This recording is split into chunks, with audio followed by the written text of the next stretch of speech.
2024最新恐怖片《钟声》惊恐上线，全片没有一点恐怖镜头，却让看完的我感到毛骨悚然。故事开始，男主是一家烹饪料理班的老师，学员虽然不多，但是收的学费也足够养家糊口。然而有一个学员却十分不合群，每次教学的时候都躲在后面，而他切洋葱的方式也和男主所教的完全不同。男主忍不住出声阻止。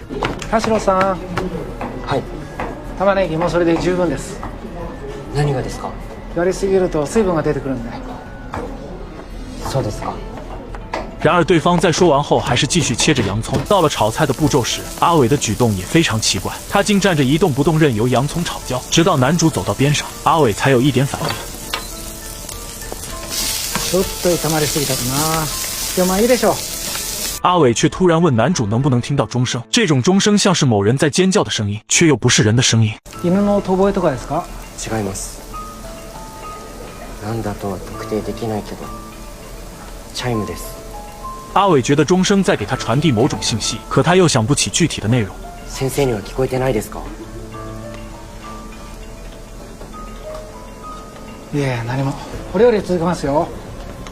一天的教学很快结束，男人摆放好餐具，仔细地擦着餐桌，擦着擦着，他突然转头看向身后，似乎后面有什么东西。等到男主离开时，却被两个女学员拦了下来。他们告诉男主，阿伟刚刚向他们打听了男主的住址。他们虽然没有把地址告诉阿伟，不过还是提醒男主要小心，因为他们感觉阿伟这人有点奇怪，会经常说一些奇怪的话。男主却并没有在意。然而第二天却发生了可怕的事。这天男主正在教大家制作面包，在教完所有步骤后，便让大家自己尝试。在一旁听完的阿伟，仿佛机器一般走到面团前，拿出刀插着面团，发出咚咚的声音。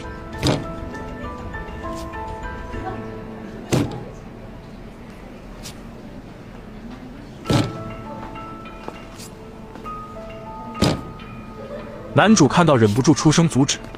包丁あまり立てないでください。スーッと引く感じです。此时阿伟却露出了诡异的笑容，他扔掉菜刀，说了一句奇怪的话：“先生。”はい。気がつきました。僕の脳みその中身、いつの間にか入れ替えられてるんです。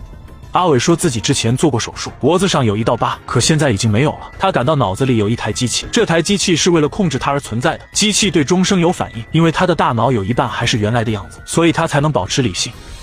そうですか。なるほど。先生信じてないですね。阿伟突然朝男主走去，男主也察觉到异常，赶忙远离阿伟。見せますよ、その機械を。今取り出します。阿伟为了证明自己，竟然拿刀对准自己的脑袋。